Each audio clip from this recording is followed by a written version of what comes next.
Ya, Assalamualaikum warahmatullahi wabarakatuh. Waalaikumsalam warahmatullahi wabarakatuh. Selamat datang Gus Fakih di Ya, podcast SMA Global Cendekia Manggul Ulum. Ya, kali ini kita akan membahas tentang kewirausahaan di karena kebetulan kan beberapa waktu yang lalu siswa-siswa kita kan berhasil juara 1 dan 2 di Lomba Ekonomi Kreatif Festival 2025 yang diadakan oleh STI Islah ya, Sekolah Tinggi Ilmu Ekonomi.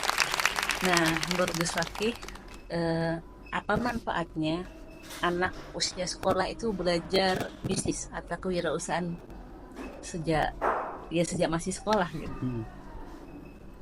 manfaatnya nanti kita bisa menguasai apa bisnis seperti orang Cina. Orang Cina udah dididik untuk jadi pengusaha itu ya sejak dia bisa belajar hitungan. Manfaatnya itu. Dan anak-anak yang bisa melatih kecerdasan banyak hal. Yang pasti ketika anak-anak diajari untuk berwirausaha, mereka akan meningkatkan skill dan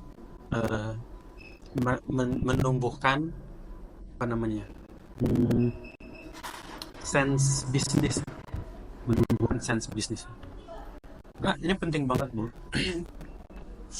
Anak-anak memang anak zaman sekarang itu kan pada berharap untuk bisa kaya raya. Harapannya ya ngantor dan sebagainya. Tapi berapa persen sih kantor yang memberikan gaji di atas 20 juta? Mungkin dari berapa juta yang lagi nyari kerja itu, mungkin ya maksimal kayaknya 10% aja udah bagus banget kali. Tapi dengan wirausaha, saya yakin itu bisa tercapai. Contoh gini, jualan nasi goreng misalkan, jualan nasi goreng asal enak dan sebagainya, dengan harga misalkan sekarang rata-rata 15.000, keuntungan 5.000 satu hari. Laku misalkan 100 porsi, berarti 500.000 sebulan. 500.000 kali misalkan 30 hari, dan 15 juta. Kok enak banget mikirnya sih ya. Setidaknya itu bisa diraih dengan usaha. Kalau kamu jadi karyawan, kalau kamu jadi pegawai, sampai kapan nunggu naik karir dulu, nunggu naik pangkat dulu dan sebagainya. Setidaknya dengan berusaha itu bisa diraih. Manfaatnya itu ketika anak-anak atau siswa kita punya penghasilan yang baik, maka yang paling kami harapkan mereka bisa berdakwah dengan baik. Itu kayak gitu, Bu. Tapi tetap fokus tetap ke akademiknya Gus ya. Fokus tetap ke akademik. Jadi arahan dari sekolah ini apakah memang mencetak pengusaha sejak misalnya dini, ataukah hanya mengenalkan dasar-dasar kewirausahaan, tetap outputnya ingin kuliah dulu apa gimana Gus? Ya, outputnya harus kuliah. Kalau punya duit harus kuliah. Harus kuliah karena bagi kami, saya pribadi meyakini bahwa pesan Allah dalam Al-Quran, Allah bilang ini, yarfa'illahu alladhina amanu minkum walladhina utul ilma darajat. Allah akan mengangkat orang-orang yang memiliki ilmu dan orang-orang yang beriman di antara kalian beberapa derajat. Saya meyakini betul orang yang mau orang yang mau berbisnis, maka dia harus punya ilmu bisnisnya. Maka lanjutkan perkuliahan itu menimba ilmu itu di kuliah, di jenjang yang lebih tinggi. Walaupun untuk mencari ilmu nggak harus di tempat kuliah, tapi setidaknya itu buat tambahan dia belajar suatu keilmuan. Dan di tempat kuliah mereka bisa mendapatkan relasi. Bisnis kan bukan hanya sekedar ide, bisnis kan bukan hanya sekedar dia bisa menghitung keuntungan, menghitung produksi dan sebagainya. Bisnis juga tentang relasi. Bagaimana mereka bisa membuat relasi yang makin besar untuk memasarkan apa yang dimilikinya. Contoh, saya punya adik, itu dia suka ikut klub Harley Davidson atau klub motor gede. Itu bukan klub, bukan sekedar untuk pamer-pamer motor, tapi untuk membangun relasi, untuk memasarkan produk di skala yang lebih besar. Harapannya anak-anak lulus dari sini tetap harus kuliah kalau dia punya kemampuan untuk kuliah. Kalau misalkan memang tidak punya kemampuan, ya mau dibuat mau apa boleh buat. Mungkin dia harus cari modal dulu, mungkin dia harus belajar dulu, ikut orang dulu dan sebagainya. Tetap cita-cita tertingginya adalah bukan hanya sekedar memberikan pelajaran kewirausahaan untuk anak-anak, tapi juga untuk membangun mental. Bapak pernah bilang ke saya dalam pembangunan sekolah ini, Dek, Indonesia ini cuman dikuasai oleh 2 orang, satu teknokrat, satu pengusaha. Kita tahu semua 9 naga itu semuanya pengusaha. Teknokrat itu ya orang-orang yang profesional di bidangnya, di bidang industri, di bidang politik, di bidang kesehatan, dan sebagainya. Nah, untuk menjadi teknokrat ini, anak-anak ya memang harus lulus kuliah dan sebagainya. Tapi ketika mereka tidak memiliki bakat di bidang teknokrat, di bidang profesionalisme, mereka bakatnya di manajemen. Saya rasa anak-anak ya harus untuk memulai bisnis. Memulainya kapan? Ingat, untuk jadi orang yang ahli jangan terburu-buru. Lulus sekolah kamu langsung jadi pengusaha, hancur. Pasti hancur.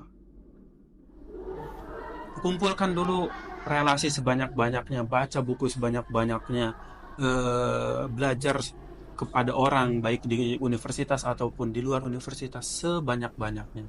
Ketika itu sudah dibuat, ketika kamu sudah mulai buat di umur 35 ke atas, baru kamu bisa ngebangun bisnis yang besar. Tidak mungkin bisnis yang besar itu dibangun dengan cepat, apalagi baru lulus SMA. Itu sih. Jadi tetap belajar dasar-dasarnya di SMA. Yep. Selepas lulus pun tetap harus menimba ilmu ya dimanapun itu. Yeah. Bisa Gus Fakih ceritakan nggak konsep terkait kewirausahaan di SMA Global Cendekia ini kan cenderung berbeda dengan sekolah yang lain ya. Makanya mungkin meskipun kita baru jalan setahun tuh kenapa bisa juara 1 dan 2 tuh memang karena dirasa untuk usia sekolah itu luar biasa bisa ngebangun bisnis. Yep. Belajar kewirausahaan tuh dari hulu ke hilir gitu, utuh Yep. gitu. Bisa saya suka quote, saya suka kata-kata karena kata-kata itu menguatkan. Banyak kata-kata yang indah, tapi ada satu kata-kata indah yang keluar dari anime Naruto. Gurunya Naruto itu bilang gini, guru yang baik akan menghasilkan murid yang baik. Kalau ibu nanya kenapa ini baru 1 tahun udah meraih juara, ya karena gurunya baik, gurunya suka baca buku, gurunya suka dengan ilmu bisnis, gurunya hebat dan sebagainya. Lalu kalau misalkan mau tanya detail soal konsep belajar bisnis di SMA Global Cendekia Belum, harusnya sih ibu nanti lebih tanya ke gurunya atau ke bidang kurikulumnya yang mendesain secara utuh kurikulumnya. Tapi saya mau ceritakan sedikit aja detailnya nanti ke anak-anak ini. Untuk bisnis mereka diharuskan untuk riset ke tempat usaha yang udah ada, riset ke tempat produksi yang sudah ada. Kalau di sini, kalau nggak salah risetnya ke budidaya jamur dan budidaya sawi hidroponik kalau nggak salah itu, atau apalah, pokoknya hidroponik. Nah, ketika mereka sudah riset, mereka juga harus membuat proposal untuk ngebangun bisnisnya sendiri. Mereka buat proposal, dia riset modalnya perlu berapa, untuk balik modal secepatnya itu sirkulasinya berapa kali panen dan sebagainya, itu mereka riset. mereka juga riset cara menumbuh produksinya kayak gimana, cara menumbuhkan supaya cepat kayak gimana, teknik-teknik untuk produksi supaya tidak gagal bagaimana, mereka riset semuanya. Setelah itu kita adakan sidangnya, Bu ya. Ada sidang apa namanya itu, Bu? Sidang Sidang kewirausahaan. ya sidang menawarkan ini Eh, buat investor kali ya, ya, pengajuan ke sidang seolah-olah mereka itu sedang berhadapan dengan investor gitu kan. Dan memang kita investor walaupun bagi saya itu masih kecil sekali. Kita menginvestasikan antara 1 sampai 2 juta. Bagi saya sih masih kecil banget itu, tapi bagi anak-anak itu udah cukup besar lah. Nah, ketika mereka di sidang, apa yang akan kamu lakukan, apa yang akan kamu buat, apa yang kamu miliki dan sebagainya, kita kasih modal dan mereka diwajibkan untuk kembalikan modal itu. Iya, Jadi seperti bisnis beneran ya. bisnis beneran. Dan mereka terpacu untuk gimana caranya supaya cuan gitu. Gimana caranya saya balikin modal ini. Itu harus dibalikan modalnya. Mau nggak mau, suka nggak suka, harus kembali modalnya. Karena itu uangnya uang pribadi juga, bukan uang sekolah ini. Nah, ini konsep yang ditawarkan SMA ini kayak gitu. Asik, seru, bagi kita seru. Mungkin bagi anak-anak puyeng. Berapa kali juga mungkin mereka gagal tanam dan sebagainya. Ya nggak apa-apa buat pembelajaran. Iya. Tapi yang saya lihat memang bikin anak-anak tuh karena situasi pembelajarannya di luar kelas ya. Jadi mereka ke pasar ngejual, itu pengalaman yang berkesan gitu. Jadi bahkan kalau misalnya ada satu kelompok itu ketika mereka selesai kumpul nyiram gitu, mereka pergi makan bareng gitu. Dan lihat statusnya itu ya mereka sangat enjoy menikmati itu gitu. Jadi ya luar biasa sih pembelajaran ini tuh, pembelajaran hidup lah ya. Melatih kekompakan, melatih banyak hal sih yang bisa didapat dari anak-anak, mulai dari tanggung jawab mereka, belajar untuk tanggung jawab, mereka belajar untuk cepat mengambil keputusan ketika misalkan panennya tidak sesuai, mereka harus analisis kenapa nih panennya tidak sesuai, kenapa produksinya tidak maksimal dan sebagainya. Mereka terus menganalisis. Saya agak merinding sih, Bu, ketika anak-anak ukuran anak SMA gitu ya, mereka duduk bersama, nggak ngomongin gaming, nggak ngomongin nggak ngomongin tentang percintaan, tapi mereka ngomongin tentang bisnis. Itu agak merinding juga sih. Mereka bahasnya kenapa nih produksi kita agak menurun, kenapa kemarin jamurnya dimakan tikus gitu kan. Itu bagi saya sih udah keren banget sih. Dan banyak hal lagi yang didapatkan sama anak-anak itu, bukan hanya sekedar mereka belajar saat ini, tapi juga modal untuk di masa depan, kekreativitasan mereka, mental mereka untuk berwirausaha, mental mereka untuk bisa ngebangun bisnis dalam skala yang mungkin akan jauh lebih besar. Iya. Jadi gitu. Kita ngasih arahan di awal ya, ngasih kalau berbisnis caranya seperti ini, harus survei pasar dulu. Terus ya harus cari, kalaupun tim harus cari tim yang solid dan orang-orang yang bisa saling mendukung untuk maju gitu ya. Di lingkungan kita itu kan orang yang berbisnis itu dianggap tidak sukses. Orang yang sukses di lingkungan kita itu adalah orang yang kuliah, padahal kuliah itu bisa jadi cuma nunda nganggur aja. Tapi juga banyak yang kuliah yang sukses, banyak. Di luar sana stigmanya orang sukses itu kerja kantoran dan sebagainya. Orang kerja kantoran itu kan mereka banyak yang bagus ketika mereka misalkan disiapkan untuk jadi manajer. Masuk ke Pertamina misalkan jadi manajer, enak, terjamin semuanya. Tapi juga mereka tidak punya waktu lebih untuk berdakwah. Kenapa kita mewajibkan ada pembelajaran PKWI walaupun dari pemerintah tidak tidak tidak seperti yang kita bangun? Ya karena ketika mereka berusaha, ketika anak-anak berusaha, mereka punya waktu lebih untuk berdakwah. Dan kemungkinan untuk punya aset yang lebih itu lebih cepat. Bagi kami di sekolah ini, siswa yang paling sukses adalah siswa yang bisa berwirausaha. Kenapa? Karena pendiri SMA ini adalah wirausahawan, pebisnis handal. Kakak saya dimentori sama Abah, pendiri sekolah ini, itu bisa punya omset ratusan juta per bulan.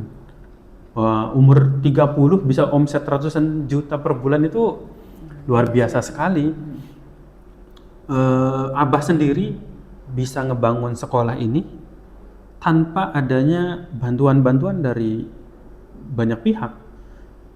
Santri-santri bisa ngelihat sendiri, Abah itu jarang sekali didatangi sama politikus, sama orang yang punya modal, orang-orang kaya, jarang sekali. Karena Abah sendiri yang ngebangun usahanya.